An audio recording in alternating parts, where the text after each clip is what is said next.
Ternyata Mozart itu anggota juga dari Freemason. Ya. Dan dia punya bagian dari ruling setan. Ini apa ini maksudnya? Ada suatu informasi di mana dia mau membuka secret society sendiri, membuat sendiri. Alasannya karena dia ingin menyelamatkan mekanisme revolusi yang paling bagus dilakukan orang-orang edan ini. Itu cuma di Perancis. Kalau orang tahu anatomi revolusi Perancis, memahami apa yang terjadi di Indonesia, itu cuma ketawa-ketawa.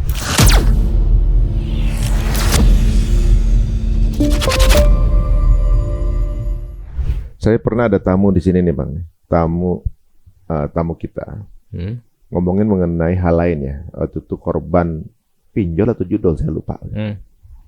Kemudian saya tanya, kan pekerjaan ini off cam waktu itu. Pekerjaan kamu aslinya apa? Saya adalah bagian digital dari satu politik gitu ya. Dia bilang gitu kan. Tugasnya ngapain? Ya kita ya memberikan apa namanya ya image yang kepada calon pemilih gitu. Kemudian menjelang pemilunya kita diberikan suruh presentasi outlook yang akan ditampilkan besok. Menang 63% gitu kan. Ini sekian hasil dari survei sementara begitu kan. Oh gitu. Diposting kapan? Besok setelah penyoblosan. Loh sebentar. Jadi sebelum penyoblosan kamu udah tahu jumlahnya segitu. Udah dibilang. itu istilahnya di pemerintah bayangan itu hacking demokrasi. Jadi yang terjadi di lapangan ketika penyoblosan dengan hasil yang ada itu hal yang berbeda. Nah, itu pola itu dari dulu dijalankan itu berarti. Itu pasti itu. Di Amerika itu ada namanya hacking demokrasi. Jadi ada alat itu, tapi udah elektronik ya, menjadi ballot itu. 1, 2 itu atau 3, 1, 2, 3. Apapun yang dipencet itu kalau yang diprogramkan ke nomor 2 ya udah lari ke nomor 2. Berarti benar tuh kayak apa game-game judi gitu ya. Iya. Itu yang ngambil ini kan. Dia bikin pola 50/1. Selama 50 ini baru ke 51 baru keambil. Nah, jadi untung yang pasti yang jual ini kan? Iya itu. Nah, jadi pola ini mau sampai kapan juga kalau kita belum masuk di pola itu nggak akan bisa keambil bonekanya. Iya, kecuali di itu. Sama kayak kalau saya pernah jujur, pernah dulu nyobain diajak ke kasino mainan. Kalau kita baru masuk itu menang. Iya. Tapi setelahnya habisnya banyak. Jadi dia bisa tahu polanya gitu ya. Bukan ibaratnya kalau orang main kayak kasino dak dekdok gitu ibaratnya. Itu nggak ada sebenarnya. Istilahnya apa ya? Stimulus respon itu. Jadi kayak dikontrol anunya, attitude-nya, sampai sikapnya nanti, sampai depresinya juga dikontrol. So, kita diamatin ya baru datang siapa yang ini siapa. Itu pasti CCTV-nya di luar nalar itu full itu. Di toko buku aja yang istilahnya kita kayaknya enggak ada CCTV-nya itu di bawah malah banyak kadang. Itu malah berbahaya itu. Karena saya pernah ngecek itu di beberapa toko buku di atas enggak ada. Ini di mana ini? Di bawah ternyata. Untuk apa dia ngamatin itu? Siapa yang baca gitu maksudnya? Banyak kepentingan. Karena di era digital saat ini jangankan untuk urusan yang terlihat kamera. Apa sih yang kita beli enggak kedetek sekarang itu? Makanya saya katakan digital itu edan. Nanti ketika bermasalah baru dibidik orangnya gitu kan. Kalau dia baca tapi nggak ngapa-ngapain udah. Itu bahayanya. Kita terbiasa dengan hal-hal yang bersifat misalnya banjir atau kebakaran, badai itu, topan. Tapi kalau badai digital kita mau apa? Dan ini riskan. Secara fisik gak kelihatan. Iya, dan ini riskan ketika mengarah pada perang gede-gedean seperti ini. Kalau badai digital itu selesai kita. Ya. mau apa, tapi enak juga kan, itu enggak pakai internet, enggak pakai HP. Saya seneng, saya suka baca. Tinggalin aja HP-nya. Ya, dengan digital sebenarnya mempermudah mereka ketika ingin membrainwash sesuatu. Ya, algoritmanya tinggal diangkat. Nah, itulah sisi gelap teknologi. Nah, jujur aja nih, Bang, ini channel ini pernah 2 kali dapat ancaman untuk permanen take down gitu ya. Ini ya ditutup permanen gitu ya. Dan alhamdulillah kita kira bisa naik banding survive, tapi algoritmanya nggak sama lagi. Iya, pasti. Algoritma ini ternyata ya mereka juga pemain algoritma itu kan. Ya. Ya tapi nggak apa-apa karena setiap kita keluarkan ada teman-teman yang suka clipper, diklipin, dipotongin, nah ya udah tugas mereka aja. Iya. Kita cuma menyampaikan. Tapi ini kalau kita baca dari hal yang ada sekarang nih, apalagi tulisan-tulisan Bang Jagat ini jelas bahwa kita sebenarnya ya nggak berhadapan dengan hal kosong. Ya. Ada yang mikir untuk nguasain dan juga mempengaruhi kebijakan. Satu hal juga nih sebelum sampai kita beranjak, ini kan bagian dari bagaimana media membius. Ya. Ini bukunya Bang Jagat ini. Saya Bang Jagat atau Bang Purba jadi ini nyebutnya nih. Mana aja ya? Sama aja. Ternyata Mozart itu anggota juga dari Freemason. Iya. Dan dia punya bagian dari struling setan. Ini apa ini Mas? Itu jadi sisi gelap kehidupan Mozart. Karena dia kan hidup di era Enlightenment. Dia pendukung tuh. Tahun berapa nih Mozart ya? 1700 berapa itu? Oh, di era itu ya. Jelang-jelang atau pasca revolusi Prancis. Cuma dia itu kan sangat disayangkan, usia muda mati itu, dan kemungkinan besar diracun karena dari sisi simptom yang ada itu bukan penyakit biasa. Karena dan beberapa minggu sebelum kematiannya itu kan dia didatangi orang berjubah itu.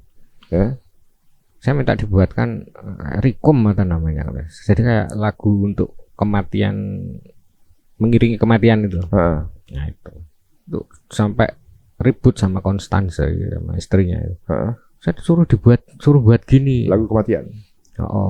Ya enggak apa, dibuat aja. Akhirnya selesai. Tapi di apa yang disampaikan dalam The Magic Flute itu, Mozart kan mengekspos ritual kemasonan dari Entered Apprentice sampai Master Mason itu ya. Bagaimana ritual itu dijalankan? Dibongkar sama dia? Iya, tapi dipublis? Iya, tapi lewat opera. Dan itu simbolis. Jadi simbol-simbol ngarah ke sana jadi. Kalau itu vulgar. Oh, vulgar malah? Vulgar dia, karena ada piramid background itu, kemudian ada piranti alkemi. Nah, terus kata-kata yang digunakan, terus kan dia anggota. Oh, karena dia anggota jadi dia. Nah, pertanyaan itu kenapa dia mengekspos? Itu jadi masalah sebenarnya. Itu kenapa? Dibuka? Jadi dia ada suatu informasi di mana dia mau membuka secret society sendiri, membuat sendiri. Alasannya karena dia ingin menyelamatkan, karena dia tidak suka dengan apa yang disebut Enlightenment itu yang dijalankan oleh para perfectibilist dan para mason radikal waktu itu di Jerman itu. Dia kan ketakutan itu. Satu sisi dia diduga ada keterlibatan dengan keluarga sama Maria Magdalena. Anatolia. Bukan, istrinya Louis itu loh. Istrinya Louis itu kan orang baik sebenarnya, tapi dia di framing ya jelek Perancis waktu itu. Makanya terjadi revolusi Perancis kayak di Libya itulah istilahnya. Ya. Difitnah gitu ya. Ya, difitnah bisa-bisa. Dan mekanisme penghancuran ekonominya kita harus fair. Secara global, mekanisme revolusi yang paling bagus dilakukan orang-orang edan ini itu cuma di Perancis. Kalau orang tahu anatomi revolusi Perancis, memahami apa yang terjadi di Indonesia, itu cuma ketawa-ketawa. Ini bagian dari sana, ini bagian dari sana, ini bagian dari sana. Karena kerangka berpikirnya dia pakai revolusi Perancis. Salah satunya saya beritahu yang namanya Reading Society. Itu bagaimana waktu itu sebelum revolusi Perancis didirikan berbagai taman bacaan, penerbitan gede-gedean. Tapi idenya untuk menghancurkan monarki. Oh, jadi edukasi dulu di awal. Nah, saya katakan mind control itu berbahaya. Itu konsep yang dibangun. Makanya di sini saya mengatakan ini, berarti Anda juga melakukan mind control. Masalahnya di mana? Anda juga melakukan kok. Saya keluar dari framework Anda kan gitu. Tuh, makanya saya beritahu waktu itu yang dibangun itu bagaimana opini, pikiran dan perilaku publik itu disetir lewat edukasi, lewat bacaan. Ini sepertinya ada satu pola di mana mereka itu meniru proses direbutnya Yerusalem oleh Salahuddin Ayyubi. Kalau nggak salah kan selama 3 garis sebelumnya diedukasi dulu, dikasih bacaan, dibikin pemahaman Salahuddin untuk kemudian sepasukan itu punya giroh dan juga semangat yang sama. Kenapa dia ngelakuin itu? Akhirnya bisa apa namanya direbut. Nah sekarang proses Iqra ini diputus orang mereka dengan ChatGPT. Makanya saya katakan tadi, apa sih dampak dari pendidikan aplikasi kemarin? Dampaknya edan enggak sekarang. Hampir semua orang ngarahnya ke situ. Pernah kepikiran bertani aja gitu? Enggak ada. Itu jahatnya the dark side of technology. Mereka pegang semua data dari buku-buku kuno, semua sejarah, pola mereka pegang semua. Mereka taruh di dalam bank mereka, fisiknya dihabiskan. Yang masyarakat ini cuma tahu hasil dari proses ChatGPT, sedangkan nggak tahu bagaimana perjuangan dari proses itu. Berarti sedang dikerdilkan dunianya generasi ini. Salahnya ya itu nggak tahu lah kita itu ke depan mau bagaimana kita. Orang penciptanya ChatGPT aja udah mundur. Iya, panik soalnya dia, karena dia tahu risikonya besar sekali. Dan ketika dia dipecat, ya selesai, produknya selesai, dia nggak dibutuhin lagi juga kan. Ya akhirnya ditendang juga kalau mau. Menurut mereka begini, ini dia adalah alat untuk menghisap data. Datanya akan unlimited dan terus-terusan bertambah. Sedangkan manusianya lupa, males, sakit, mati. Itu. Jadi akan pinteran dia nanti dibanding manusia. Itulah bahaya dari apa yang pernah difilmkan siapa itu? Yang dia iRobot itu loh. Oh, Iron Man. Bukan iRobot. Oh, iRobot ya. Ini Will Smith. Will Smith. Ya benar. Jadi pertanyaan begini, dari mana ide itu sebenarnya disampaikan, bahkan difilmkan. Jadi bukan lu nyocokin ke film. Enggak, ide itu dari mana? Benar. Iron Man juga ada Age of Ultron, versi Avengers-nya lawan kelompok robot yang kepintarannya melebihi mereka, mengambil data-data dari waktu sebelumnya. Wah, ini film Mission Impossible terbaru juga gitu guys, sama juga ya. Terminator juga sama juga. Jadi ibaratnya mereka tuh udah ngasih kisi-kisi ya apa yang akan terjadi. Itu makanya saya berharap suatu saat itu ada badai digital itu mati semua itu teknologi. Berarti nubuah Quran benar juga bahwa suatu saat nanti nggak akan ada listrik. Jadi untuk mereka yang selamat yang latihan kuda apa panah. Nah itu makanya kita harus learn from the history. Kita belajar dari sejarah. Bukan learn from his story. Iya. Kan jadi kisahnya, bukan sejarahnya. History. Ya cocok loginya nyampe juga. Oh dari situ bisa aja ngambil ya. Waduh, tapi menarik ya guys bahwa segala teknologi ini musuh utamanya itu listrik. Tanpa Iya. listrik nggak ada teknologi. Ibaratnya, tapi ada yang bilang begini, kalau AI sudah bisa punya sistem self on lagi gitu. Oh. Kalau ada reserve listrik yang akan self on pada saat off. Selesai Oh. juga. Dan punya reserve di mana kalau terjadi sesuatu mereka tahu akan mereka. Ya selesai juga itu, nggak akan ada. Ya itu. Nah, itu dia. AI itu edan itu. Dan itu menguras itu air sebenarnya. Itu. Oh, ya ini mau dianu enggak ini? Nah, ada lagi ini juga, Ada guys. itu. Di antara buku dari Bang Jagat ini yang menarik adalah ternyata logo salib ini adalah bagian dari sisi pemujaan. Dan ini bukan sesuatu yang ngarang ya, karena ini tuh lihat semua sumber-sumber aslinya di sini semua diungkapkan itu. Ini ada Hindu juga nih. Ya, ada salibnya. Ada Cross. ada hal ini semua ambil dari literatur buku apa, Bang? Ya, itu dari referensi yang sudah ada. Nah, Itu. ya jadi pertanyaan ibaratnya ini kan bentar, jelaskan dulu kenapa jadi ini bagian dari pemujaan seks dari mana? Jadi cross Tapi crossnya dibalik ya dia. itu jadi akan ada simbol utama. Simbol itu ada simbol utama, ada variasi, ada turunan. Nah, begitu. Ada turunannya. Nah, itu Utamanya ini dulu gitu maksudnya.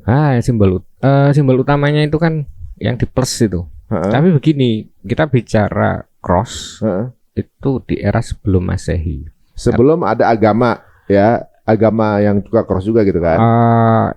Kan ada agama yang mengadopsi simbol itu. Tapi sorry, kita tidak bicara itu. Karena sebelum Masehi. Karena ini sebelum agama itu lahir. Sebelum Masehi sudah ada ini. Udah, itu dari Mesopotamia, Mesir, Skandinavia, Gaul, Romawi, Yunani itu kan pakai. Nah, simbol ini. Sebentar, kita disclaimer dulu guys. Ini yang mau dibahas adalah salib sebelum Masehi. Nah, istilahnya salib pagan. Nah, jadi simbol salib itu merupakan itu representasi dari kosmos ya. Di dalam simbol itu ada karakter simbol di mana ada istilahnya maksim yang digunakan dalam hermetisism itu, dalam alkemi juga itu as above so below, as above so below, within so without, as the universe so the soul. Itu udah sebelum Masehi. Sebab so below. Sebab so below ini. Zaman Pitagoras sudah digunakan. Berarti udah lama banget itu ya? Udah lama. Dan mereka itu ngerti konsep-konsep itu karena pengamatannya itu kan ribuan tahun. Ketika ada catatannya, tapi mereka udah ngamati, kemudian dicatat.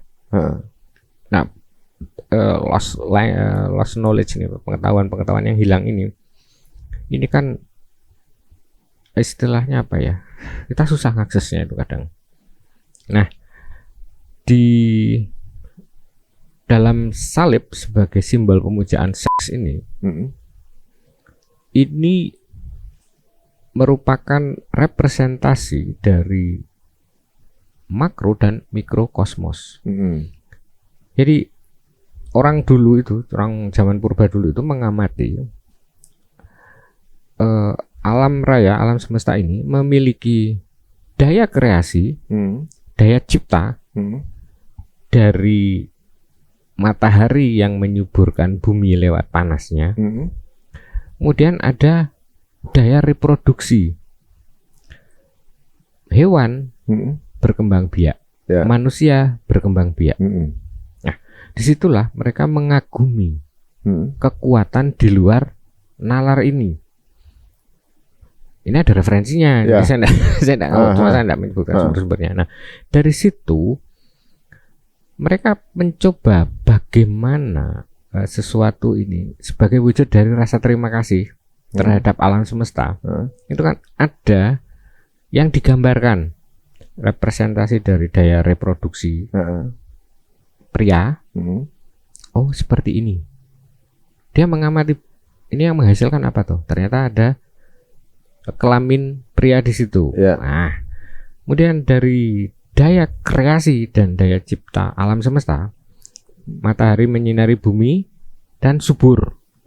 Matahari itu dianggap sebagai male atau maskulin, bumi dianggap feminin.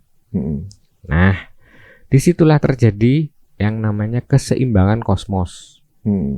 Nah, mereka itu menggambarkan bagaimana kalau itu digambarkan, istilahnya simbol-simbol yang mewakili representasi itu bisa enggak digambarkan, dibuatkan agar mereka mudah untuk melakukan pemujaan. Ya. Ini basisnya dari mengamati daya kreasi dan daya reproduksi. Ya. Ini kan pemujaan terhadap istilahnya seks atau phallicism. Pemujaan terhadap organ-organ pria. Ya. Di sini makanya bentuknya kan ini seperti ini ya. Di Sumeria itu kan ada Aser, Anuhea. Aser itu sebagai anunya, powernya atau enggak atas itu, kanan dan kiri itu dianggap Anu dan Hea itu testikelnya. Oh, jadi kalau kita lihat ini seperti ya untuk laki-laki ya. Bagian ini nih mungkin bagian area zakarnya. Ini bagian palusnya, palusnya yang ke atas. Ini karena dianggap sebagai representasi keseimbangan kosmos. Maka mereka menciptakan bagaimana itu direpresentasikan dalam simbol. Dan simbol palus ini tidak hanya cross. Nanti ada serpent, hewan itu, ada bulls, ada pohon, ada menara, ada tower.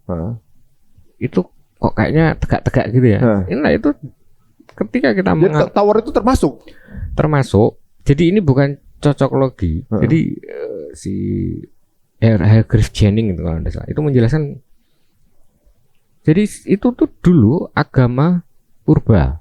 Kemudian untuk menghilangkan ketabuan, kecabulan, kekurang ajaran, dia disamarkan.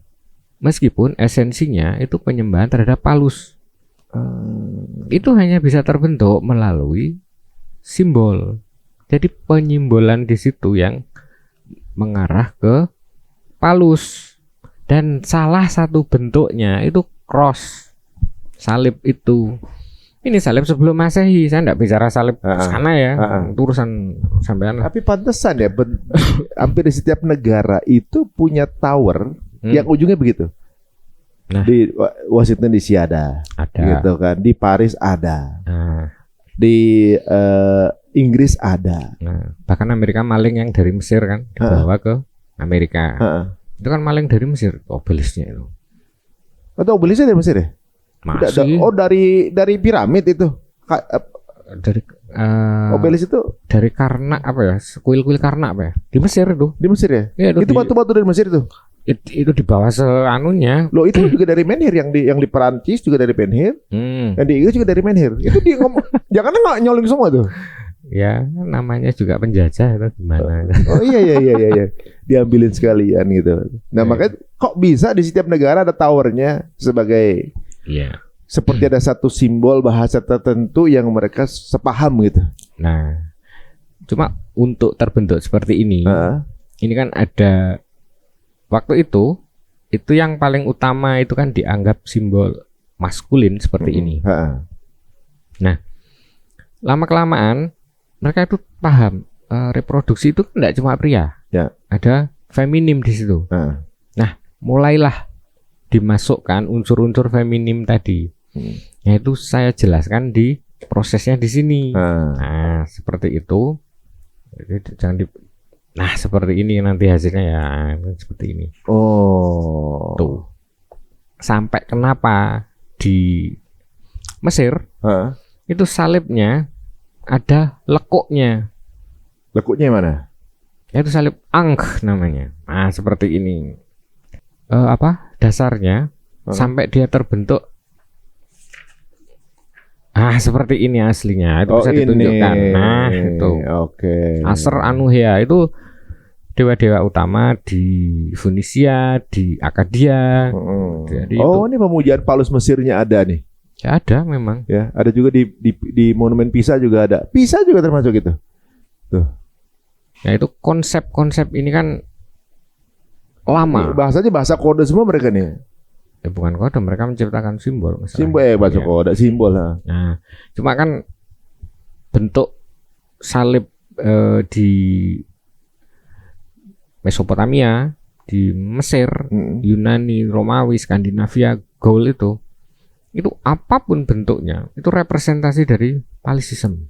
Nah, cuma kan ya enaknya baca bukunya kan. Nah, itu. Jadi tidak perlu sensi orang ini kita bahas sebelum Masehi kan. Iya, gitu. Lagi pula memang ada referensinya. Ada. Ini kalau kita lihat guys dari obrolan kita dari awal tadi ya, ini menarik ya ibaratnya dari semua yang kita paparkan di sini. Ini semua baru ibaratnya belum detail, baru sisi permukaannya gitu. Jadi kalau teman-teman semua ngelihat ya, kira-kira ketemu Bang Jakar lagi, nanti kita mau bahas yang mana? Menurut teman-teman semua, apakah kita bahas lagi mengenai NWO ini, New World Order ini? Segini bukunya ini ada 300 halaman ini, nggak mungkin kita selesaiin dalam waktu satu episode ya.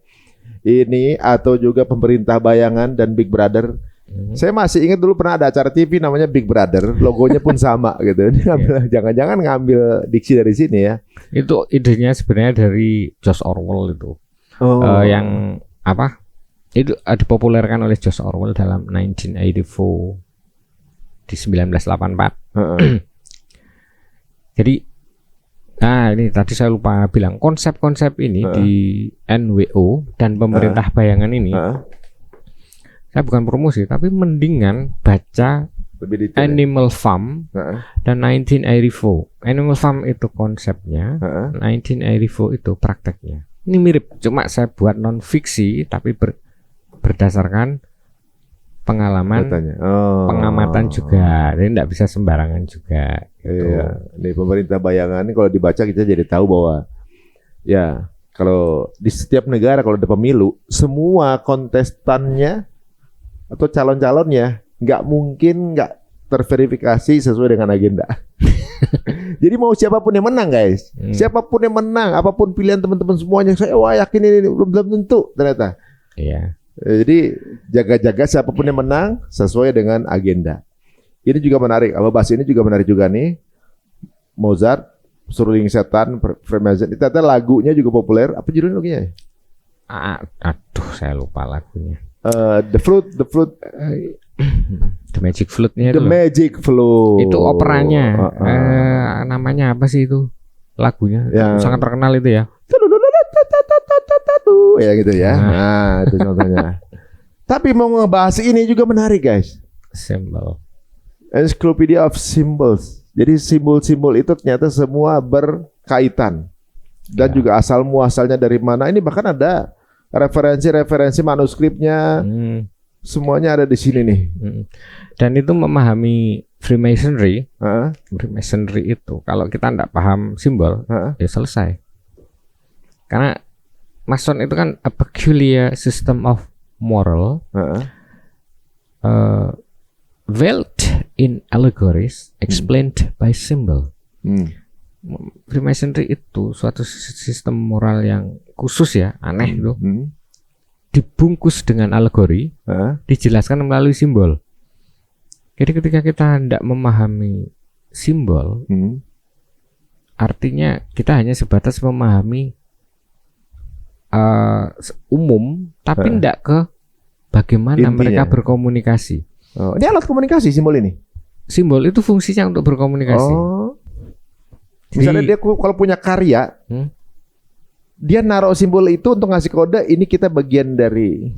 Itu terjadi di film, di hampir semua kayak di bangunan tadi. Makanya kok bentuk ini seperti kelamin pria itu kan disamarkan, itu diakui oleh penulis-penulis di sini, diakui itu saya samarkan karena menghindari kecabulan, menghindari kurang ajaran, menghindari ketidaksantunan. bukan berarti hilang, esensinya sama. Ini terang-terangan dia ngomong, dan ini diadopsi oleh ABCDE gitu. Ya terang-terangan ngomong, sampai yang tersinggung nggak masalah. Bukunya sendiri yang bilang. Iya, kalau ya mungkin kalau di media ada keterbatasan secara komunikasi, tapi kalau di tulisan ini bisa lebih gamblang. Iya, lebih gamblang. Dan ada literaturnya guys, itu yang dipastikan. Ini juga menarik nih guys. Oh itu. Ya. The unseen hand, tangan yang tak terlihat. Kalau mau dibahas juga nggak apa-apa. Silakan tulis di kolom komen. Ada lagi adalah Freemasonry di Indonesia.